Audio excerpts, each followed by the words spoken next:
The fourth question is from Sohag Ahmed. Sir, please debate with David Woods or say something to him as he says lot of rubbish things about you and other Islamic scholars. This person, Sohag Ahmed, and few other Muslim brothers have been continuously asking this question that, oh, why is Dr. Zakir Naik not debating with David Woods? And they keep on asking this question several times, and I didn't think it was important, but now finally I've taken the question to give them the reason. Firstly, you have to understand that anyone that challenges a person, it's not required that you should accept the challenge.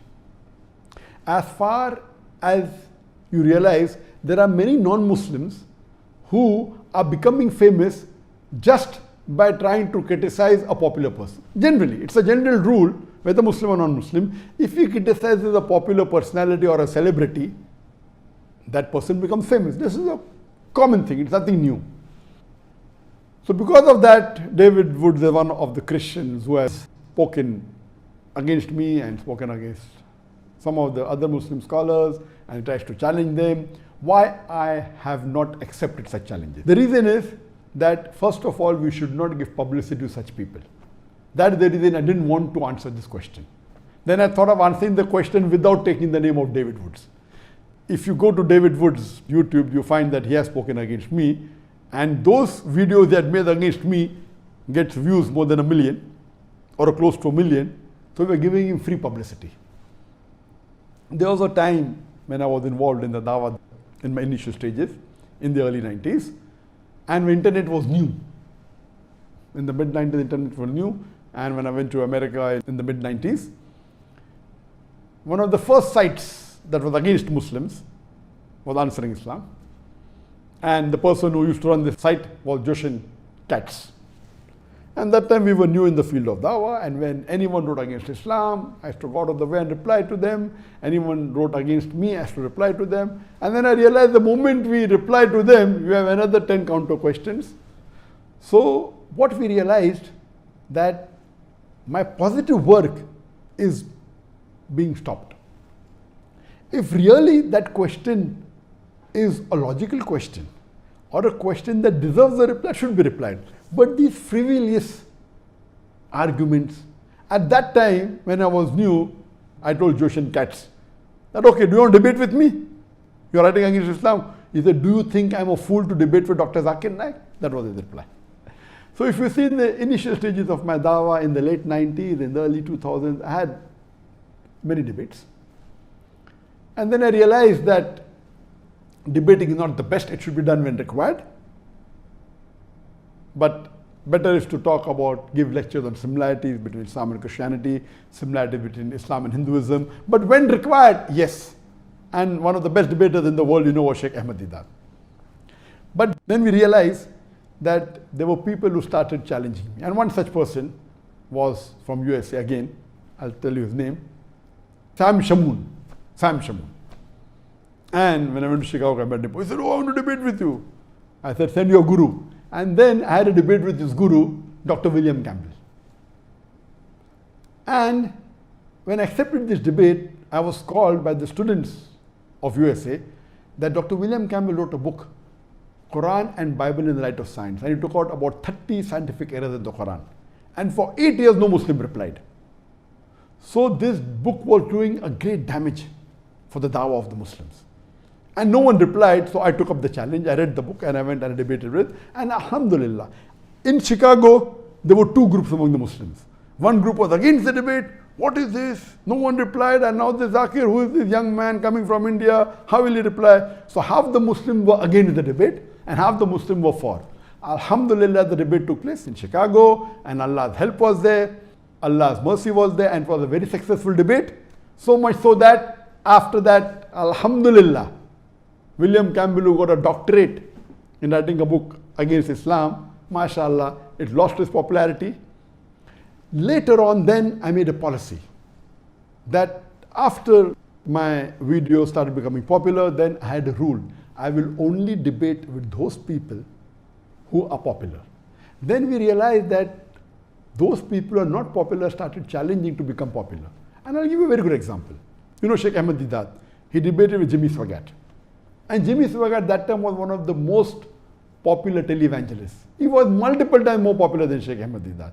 Many people told him, don't go, he will chew you and spit you. But Alhamdulillah, Sheikh Ahmad Deedat had the help of Allah and he gave a knockout to Jimmy Swaggart. We have another example, he debated with Anis Furosh. Anis Furosh wasn't known at all. But when Anis Furosh debated with Sheikh Ahmad Deedat, Alhamdulillah, won him lock, stock and barrel, but Anis Furosh became popular. So what we realize that when you debate with someone who's popular and an unpopular person debates with a popular person, the unpopular person becomes famous overnight. So why should we make the unpopular Christian missionaries as popular? So then I had a policy that anyone who wants to debate with me should minimum have at least 2% of the audience that I have in my largest gathering. And earlier I said that anyone who can gather 10,000 people individually for a lecture, I will debate him. After that, there was a middle person who requested him to debate with Sri Ravi Shankar. And you know, Sri Ravi Shankar is one of the most famous Hindu preachers in the world. One of the most. It comes in number 1, 2 and 3. And he has a large following. He has a audience of 20,000, 50,000, alhamdulillah. I accepted the challenge and we had a debate in year 2006 in January in his hometown Bangalore. And Allah's help was that it was a very successful debate. The topic was concept of God in Hinduism and Islam in the light of sacred scriptures. Since 2006, there are many people who challenge me for a debate. And when anyone challenges me, I say that I don't waste my time. There are hundreds of people who address large audiences. They're very popular. And my largest gathering that I have given a lecture is previously was in Kerala, then it was in Kishanganj, Bihar, where more than 1 million people attended. So 2% of 1 million is 20,000. So my criteria was I would not mind debating any non-Muslim on any topic of comparative religion as long as he can gather minimum 20,000 people for his live lecture. Not a conference. In conferences there are 20, 30 speakers. They might not have come for him particularly. So if a person gives a solo lecture and if he can get audience of 20,000 people live, not on the YouTube, not on the Facebook, 20,000 live sitting, then I don't mind debating him. And what I'm asking is not something which is difficult. There are hundreds of Hindu preachers in India who have audiences more than 20,000. There are hundreds of Christian missionaries who have audiences more than 20,000. So I tell, if people like Sam Shamoon or people like David Woods want to have a debate, let them become popular. Why do they want to ride on my bandwagon? And if you can't get that gathering, only thing you have to do is convince with your material any other Christian preacher. There are many. Franklin Graham is there, Billy Graham is there, Maurice Cerullo is there. There are many. There are 100 speakers that I know in Christianity who have given live lectures to more than 20,000 people. What you have to do is catch one of them and convince them that your material against me is logical and give it to them. I will have a debate with them. Why should I make you famous overnight? I heard 1 or 2 of his videos that Zakir Naik is a joke. It is. What he's talking is rubbish. But the moment I reply to him, he becomes famous. That's the reason I was avoiding handling this question, because now the moment I take the name of David Woods, most of the people hearing me tonight may not be aware of David Woods. A small percentage maybe. They will go and check, he will become famous. And let me tell you, there are many other people. There was a Dai by the name of Muhammad Hijab. And he came to meet me in Malaysia last year. And he's a fan of mine, he's a good Dai. He personally had a debate with David Woods. I have not seen the video, I was supposed to watch, but some of my colleagues saw it and they told that Brother Muhammad Hijab, he gave David Woods a knockout. So when others can do the job, why should I waste my time? That's the reason previously we used to reply on the internet. Now we don't. Because the moment you reply, they'll give a counter reply and your work of positive dawah suffers. So So that's the reason anyone who wants to debate me, this criteria is there. Give it to a celebrity, give it to a famous personality, he will not be a fool to debate with me. Today, if someone gives $1 million to Shri Ravi Shankar, he will never agree to have a debate with me again. He knows that.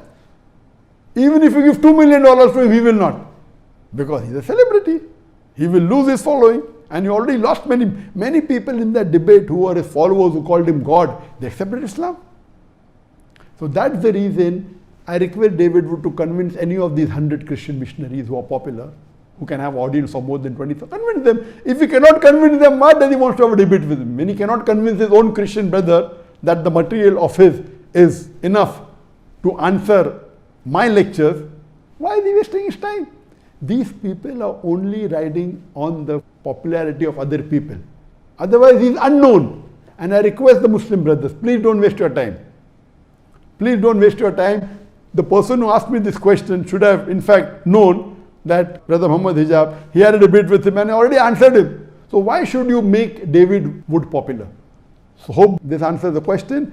And because I met this criteria since 2006, in the last 14 years, no one has ever wanted to debate me. One of the fans of Sadhguru told me, will you debate Sadhguru? And Sadhguru is a popular person, is not as popular as Shri Ravi Shankar, but he's popular. I told, okay, I accept it, I know he's popular. Okay, if he wants to debate with me, I'm not interested in debating him. He wants to debate, he wants to speak against Islam, wants to challenge me, I'll accept it. Because if he challenges me, and if Allah's help is there, and we present the truth and answer to all his illogical arguments, but naturally he will lose his following. So if people like Sadhguru or someone who's popular want to challenge on any topic of Islam and comparative religion, which I deal with, I accept the challenge. Hope that answers the question.